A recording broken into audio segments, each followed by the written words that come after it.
il n'est pas le prochain roi au trône. Mais quand cela ne tient s'il en tête à être le prochain roi, son règne ne sera jamais en paix, il mourra en exil. Alors le prince Béhanzin va entrer dans une colère folle, il va bousculer les oracles, il va renverser tous leurs fétiches. Le roi va leur demander de se retirer. Il va comploter contre son père, qui décède. Alors à sa mort, parce que c'est en préparé via la soldatesque, il va accéder au trône. Mais seulement, quand il prend le pouvoir, il fait la peau à tous ceux qui ne voulaient pas qu'il soit là. Mais quand il leur faisait la peau, ils étaient issus qui de quelque part, parce que leur mère était originaire du royaume voisin. Ils tuaient les gens dont les épouses venaient d'ailleurs. C'est les belles familles qui venaient se venger. C'est les oncles qui venaient se venger. Et tous les jours, le royaume de Béhanzin était en guerre. Jusqu'au jour où le colon est arrivé, on l'a arrêté, on l'a envoyé en exil en Algérie où il est mort. Il y est resté. Alors la moralité ici est qu'il a forcé le destin. Le destin ne le force pas.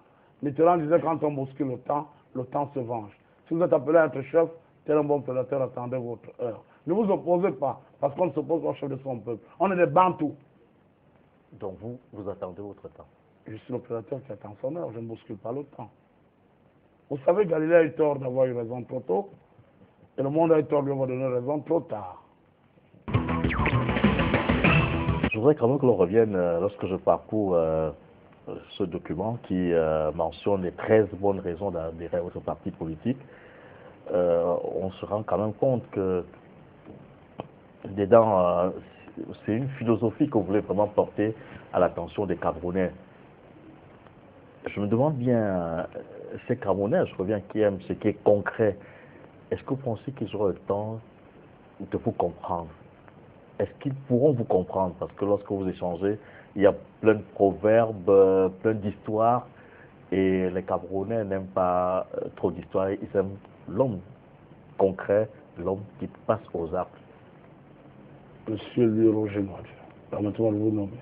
Je ne veux pas vous jeter l'anathème en disant que vous sous-estimez l'intellect ou la capacité d'analyse de notre peuple, de mon peuple. Les Camerounais, je pense qu'ils sont assez matures aujourd'hui pour discerner le bon grain de livre. Et je dis, vous avez un manifeste en main.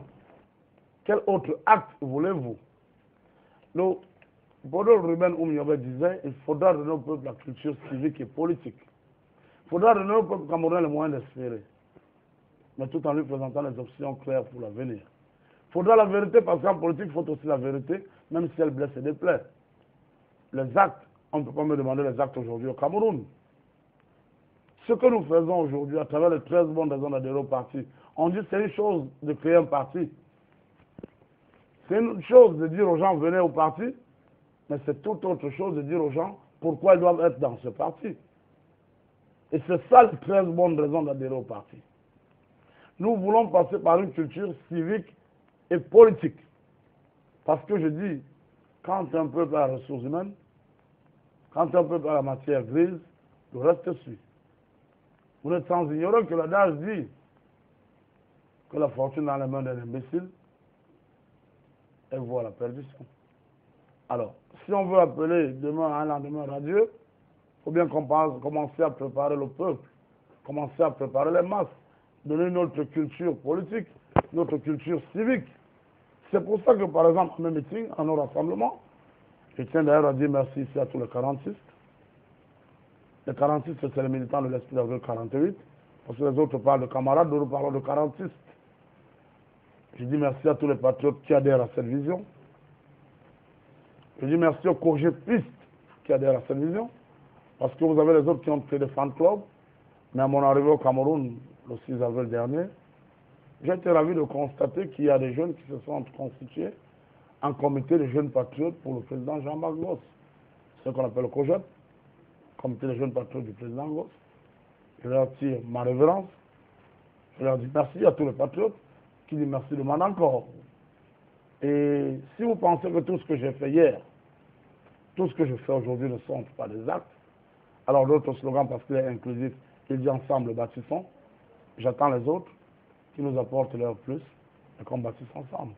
Je voudrais qu'on sorte un peu de la politique pour parler de sport et de football. Vous, en tant qu'homme politique, si demain vous êtes président de la République, qu'allez-vous faire pour cette équipe nationale du Cameroun? Je vais dissoudre le football.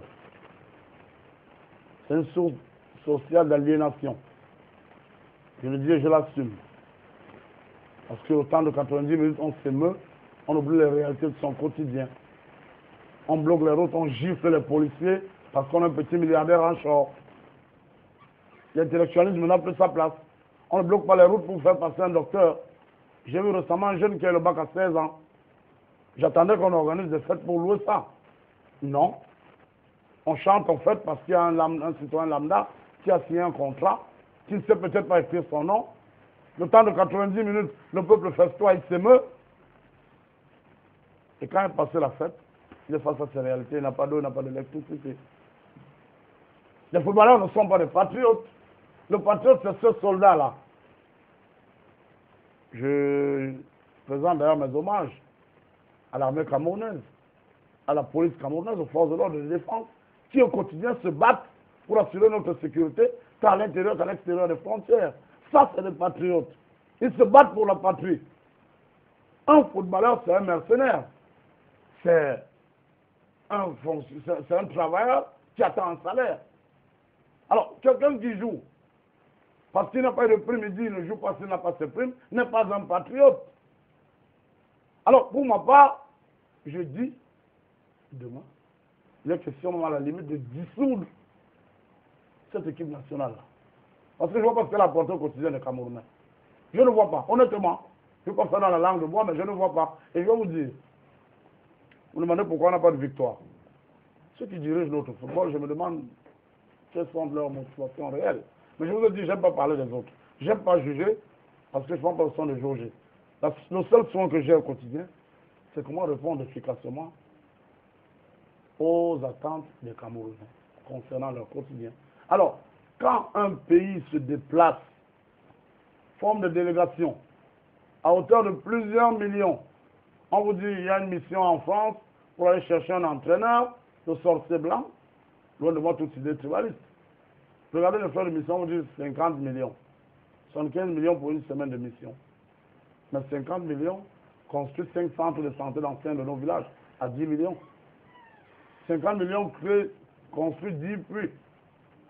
Alors, si le football, on pouvait jouer au ballon, et que les retombées du ballon, de temps en temps, on monte des projets sociaux avec les retombées du ballon, je dirais oui.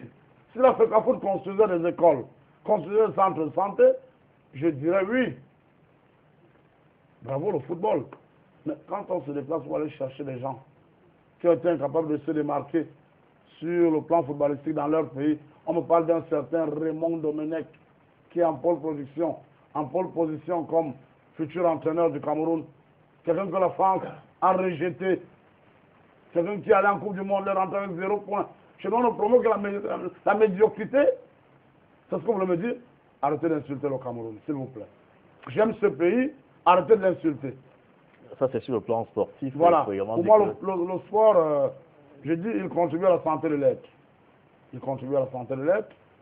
Il contribue à l'épanouissement psychologique de l'être, du peuple. Je suis d'accord. Le parcours vital, c'est une bonne initiative. Mais je vous parle de ce football-là. C'est une ineptie à mon sens. Voilà. En dehors du football, il y a également le volet culturel. Si vous êtes aujourd'hui aux affaires, qu'allez-vous faire pour essayer de donner, accorder plus de crédit à nos artistes, pour accorder plus de crédit à ceux-là qui portent aussi très haut le flambeau du Cameroun à l'extérieur, qui sont des artistes surtout, que vous-même, vous avez été à un moment donné artiste musicien.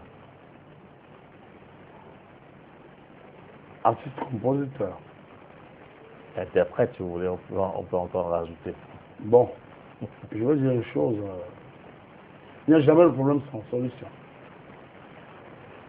Les artistes peuvent vivre de leur art.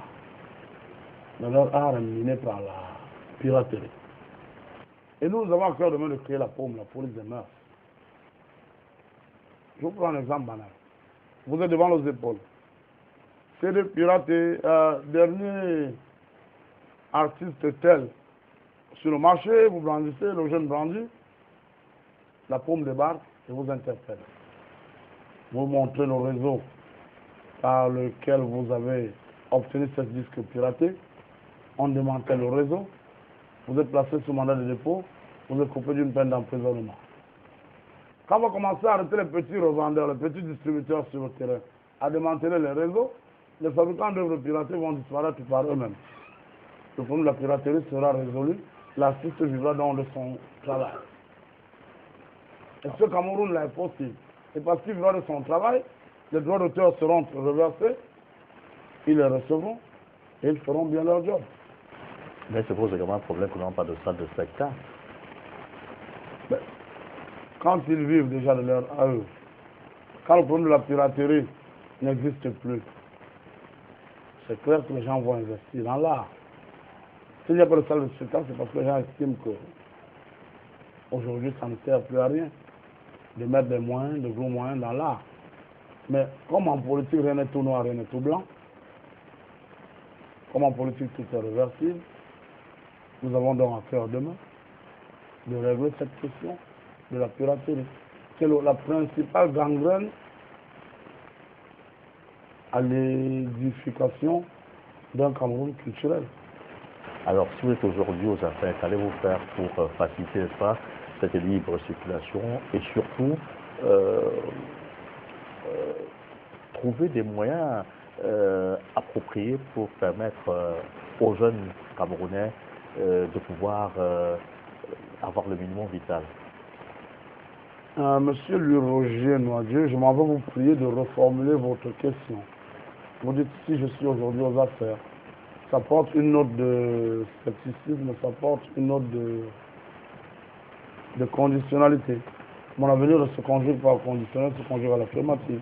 Alors, reformulez-la en disant, dès que vous êtes aux affaires. Parce que c'est le prochain chef de l'État camerounais, n'en déplaise aux incrédules.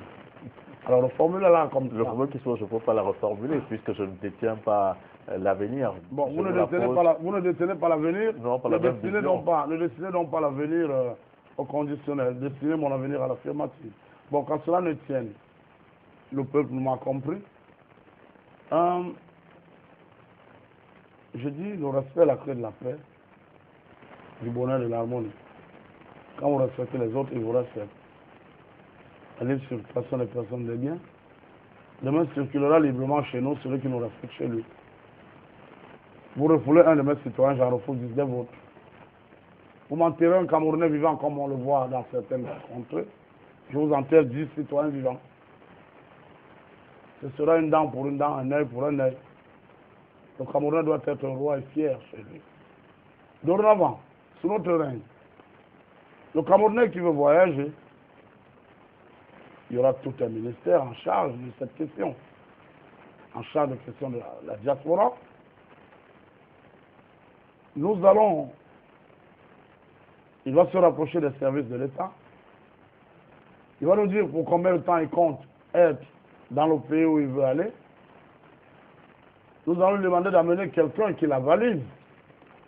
Ça veut dire qu'il dit, bon, écoutez, je vais dans un pays lambda pour 2 ans. Il fait venir son père ou sa mère, ou son frère ou sa femme. Il dit, écoutez, je réponds de lui. Et c'est nous qui allons à l'ambassade demander qu'on lui octroie le visa.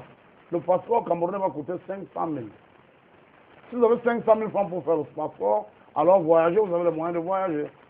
Autrement dit, restez au pays, nous bâtissons le pays ensemble. À ce moment-là, nos services se rapprochent de l'ambassade, on lui donne son visa de 2 ans. Mais quand sont passés les 2 ans, s'il n'est pas de retour, la personne qui la valide est placée sous mandat de dépôt. Chaque jour qu'il passe à l'extérieur, cette personne moisit en terre. Alors, si c'est son père, et qu'il reste dehors 25 ans plus tard, il fera faire 25 ans d'emprisonnement à son père.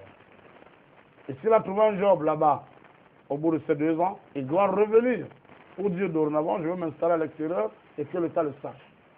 Voilà comment, dans les aéroports internationaux, dorénavant, quand le Camerounais arrivera, on dira laissez-le passer. Les gens très honnêtes aujourd'hui. Et nous allons œuvrer, je vous ai dit, à l'invention de l'amour atomique. Parce que cet amour atomique, demain du haut de la tribune des Nations Unies, je demanderai qu'on lève la restriction des visas entre les États. Par contre, qu'on augmente le prix du passeport. Peut-être qu'on le chiffre à 1 million. Ça veut dire que quand vous avez 1 million pour faire votre passeport, vous avez le moyen de voyager. Allez où vous voulez. Aussi clairement que cela se fera, vous rentrerez. Voilà ma vision. Maintenant, les jeunes en chômage. Je vous ai parlé tout à l'heure de créer la richesse. Quand vous avez des jeunes qui n'ont pas d'emploi, et quand vous dites qu'en 63, on a créé une génération d'hommes d'affaires, il faut s'en inspirer. Alors, dans le budget d'investissement de l'État, si sur un plan quinquennal, nous décidons de travailler pour aller vers une croissance à 2 chiffres, on va tout faire pour que 200 milliards, par exemple, soient dévolus à l'investissement. Et quand on parle d'investissement, nous allons créer la CONI, la Commission nationale d'investissement, qui va coordonner cette nouvelle génération d'hommes d'affaires qu'on mettra en place. C'est-à-dire que chaque 6 mois, l'État camerounais donne 10 milliards à des gens qui seront retenus sur des critères d'éligibilité bien définis. Donc chaque 6 mois, nous fabriquons 10 hommes d'affaires. À qui on donne 10 milliards, à qui on donne des entrepôts fictifs, à qui on donne des exonérations fiscales sur un temps bien précis, à qui on donne un conseil juridique, à qui sur qui on a un contrôle, et auprès des banques, on les avalise.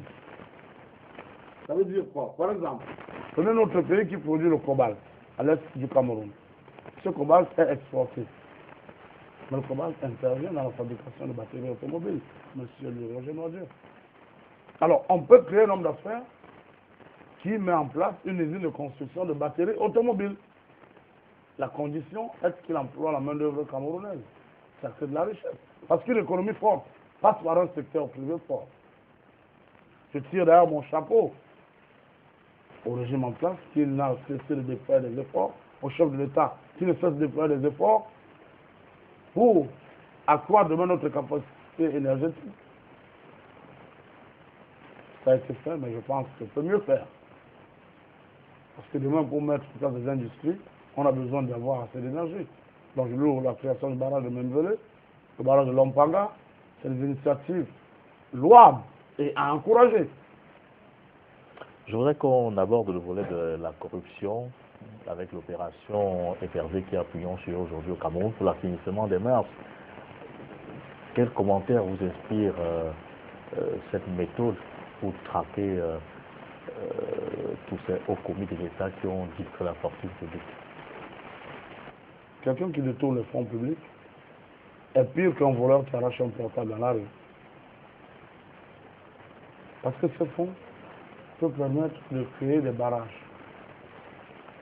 Ce fonds peut permettre de créer des centres de santé. Vous êtes d'accord avec moi que dans ce pays, il y a des gens qui meurent pour 200 francs de paracétamol, qui n'ont pas. Ils en viennent à crever. Alors quand vous arrivez à distraire les fonds collectifs, et qu'en prison, on met dans des cellules spéciales, luxueuses, je ne comprends pas pourquoi on ne coupe pas un uniforme identique pour tous les prisonniers. Je ne comprends pas. Pourquoi les prisonniers de première zone et de seconde zone, c'est du 2 poids 2 mesures. Le voleur de 10 milliards et le voleur d'une bouteille de gaz. Allez comprendre. Qui est pire pour la République? Je pose la question aux Camerounais. Entre le voleur et l'incendie, vous choisiriez quoi? Monsieur Louis Roger Noisier, répondez à ma question. Certes, c'est vous qui posez la question, mais le temps d'un instant, permettez-moi de vous poser cette question. Entre un voleur et un incendie. C'est encore le voleur. Voilà, parce qu'il prend un peu et vous laisse le reste. Voilà. Mais l'incendie ravage tout. Le prévaricateur de la fortune publique est comme l'incendie. Il emporte tout. Mais qu'à cela ne tienne, j'envoie un système qui leur a donné la possibilité de le faire. Il a pris peut-être conscience que la récréation devrait s'arrêter.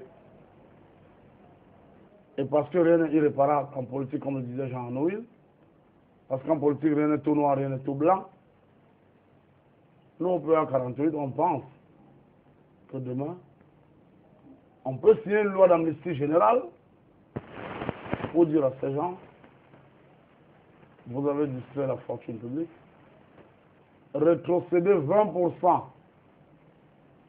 de ces fonds au trésor public camerounais, c'est aussi ça, rendre gorge. Rendre gorge, c'est la rétrocession de l'indu. Alors, à ce moment-là, les 80% restants, je veux dire, si vous avez volé 1 milliard, 1 million, donnez 200 000 francs à l'État camerounais, avec 800 000 francs, investissez pour employer les Camerounais.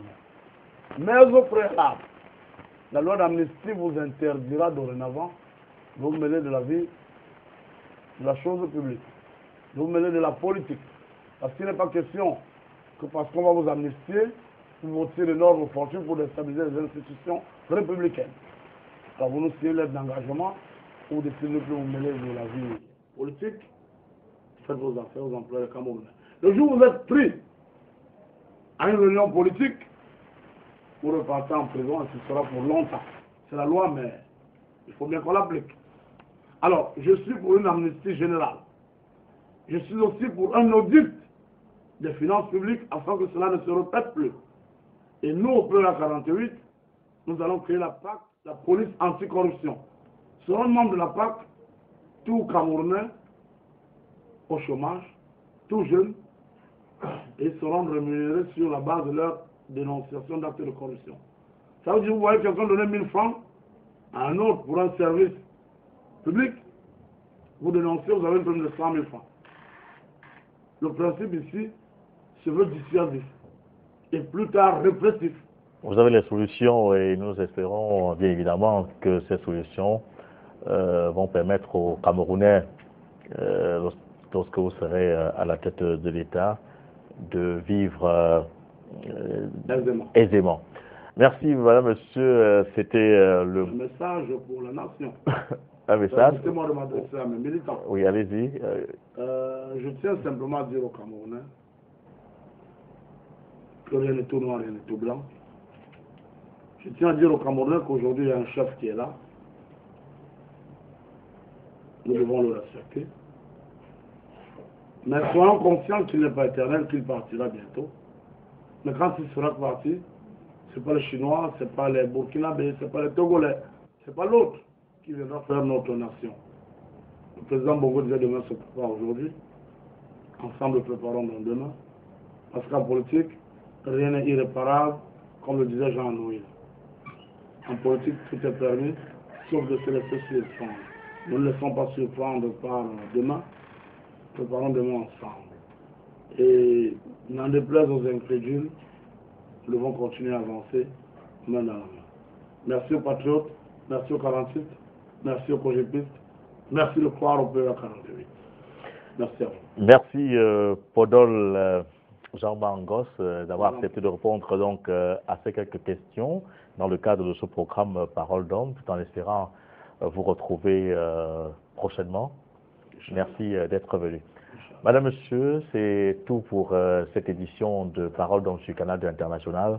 Retrouvons-nous dans les tout prochains jours, certainement avec un autre invité. D'ici là, portez-vous très bien et restez fidèles au programme de Canal International qui se poursuit.